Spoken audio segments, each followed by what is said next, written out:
Hello, this is a build guide for a Dagger based dash build. This build hopes to accomplish quick clear speed and farming with daily dungeon and the bounties. It also hopes to not worry about any reflect monsters, as most of the reflect monsters that I've actually encountered have been elemental and not actually physical. Now, I have technically encountered one physical reflect monster, but I haven't seen a single one again, and I'm not quite sure it was actually physical reflect. Also, as a part of the fun visual look of it, it's really nice looking at a character jumping into a group of enemies and instantly shredding them into gibs. Let's first start with the Gates of Fate. We're going to be going over the main passage in the tree. The first skill that we will be starting out with is Swift Blades. It allows our dagger's damage to scale off of agility, which we'll be stacking all of our skill points into for the critical strike chance and the dodge chance. We'll also be grabbing the stamina increase node here, so we get an extra dodge roll, as well as the next node, which is spectral dodge, which we use to roll through enemies, either trying to get to them quickly or just trying to get behind them. So rolling through enemies in the daily dungeon and rolling behind the Ogre King. Now this is a lot more like a node that we just pick on to get somewhere else, but the actual increase to agility is significant enough for me to just mention, hey, this is something we're going to be using. And then we have Momentum, which is a skill that increases our physical damage as we run, which is great since we're running through enemies, across enemies as a dash build. So that, including the Momentum Extended, are very useful for our build. Now we have this entire chain of just dash-based abilities. They increase the damage of our dash, increase the critical damage of our dash, reduce the cooldown of our dash. There's one that does a snare effect, which keeps them in place if they don't die immediately. There's a extra physical damage after performing a dash. Since we're dashing constantly, we're going to benefit from that. Attack speed bonus to help us kill things a lot quicker that we run into that don't instantly die from the dash, and we have a skill that if we do a dodge roll, we instantly are able to do a dash without any cooldown. And then we have Lethal Strikes and Lethal Strikes Extended. What this does is gives us 80% additional physical damage, well, up to, for basically our first attack, and just keep stacking additional physical damage for us to use against any guys that we're dashing between. We have another stamina increase node, which we're already grabbing some, and just having extra stamina for dodge rolls is wonderful. Now for the other skill like this, Path of Betrayal, it was kind of an iffy part because ferocity got lowered and our critical damage got lowered, but this right here is just completely a net positive. We don't need toughness at all, we're dodging most attacks, so and all in all it's a win-win. We have the aggression skill, which just gives our dash a little bit more damage. But we also have Heavy Load. It basically acts like a cleave attack. As soon as we hit an enemy, it does an AoE effect, which generally one-shots everything in the pack. Next we have Sequencing, which basically removes the cooldown for our dash as soon as we kill something, which allows us to dash multiple times between different monsters. So let's say we kill a pack but forget one, we can instantly just dash straight into it. We're just going up to here and grabbing the ability that gives us a little bit of extra agility, but also we're moving along our way over to Weapon Mastery Daggers, which just gives us a bunch of extra damage with daggers and allows us to ignore parts of physical protection.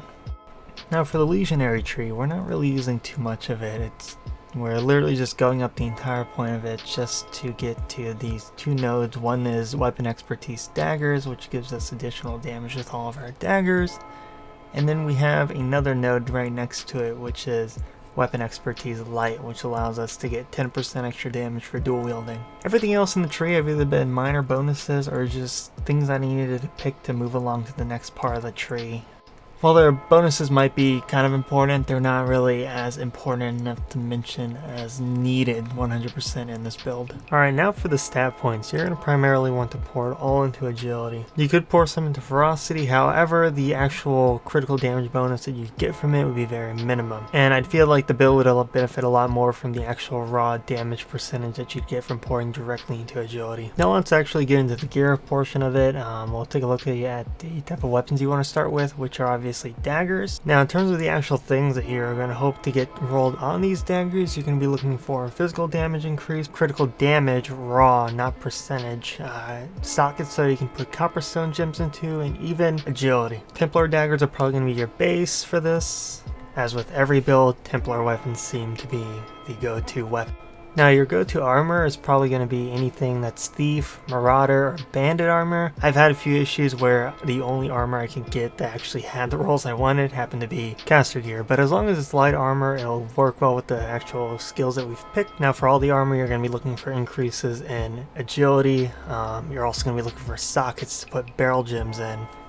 Defensive barrel is going to be extra agility, and support, it's going to be extra movement speed. Now for the rest of your gear, obviously the only pants you're going to find are the starting pants, because those are the only things that actually give you extra agility and help in our actually light armor. But for, let's say, the jewelry and whatnot, you're going to be looking for a bear amulet, bronze rings, and a heavy belt.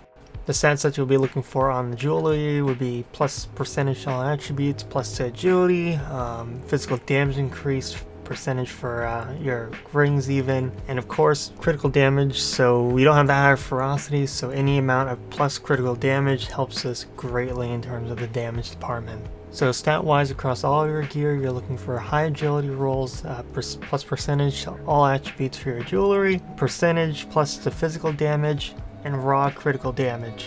Hopefully the shopkeepers will be willing to sell you those. I know they're not to me that much. But let's dive into the kind of skills we're using for this. For the most part, we are exclusively using dash. Meanwhile, for bosses, we will probably use brutal strike a few times just to do a lot of damage to a single target. Now the actual runes we're using for brutal strike, they're pretty simple. The first one we have is explosive strike, which just increases the explosion radius, and we have ultra violence for extra damage, and the harassment for when we jump to a pack with the boss in it. It does multiple brutal strikes when you kill them. Since we're instantly killing everything, it explodes like 7 times and kills everything definitely.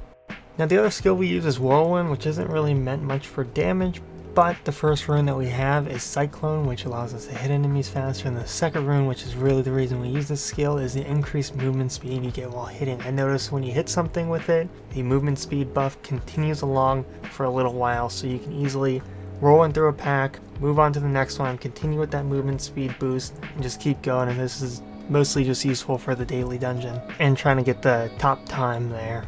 Now unfortunately the game doesn't really play too well with my processor, so some of this will look a bit like a slideshow. However, the actual kill time is what we're looking for, which is, as you can see, about a second or two.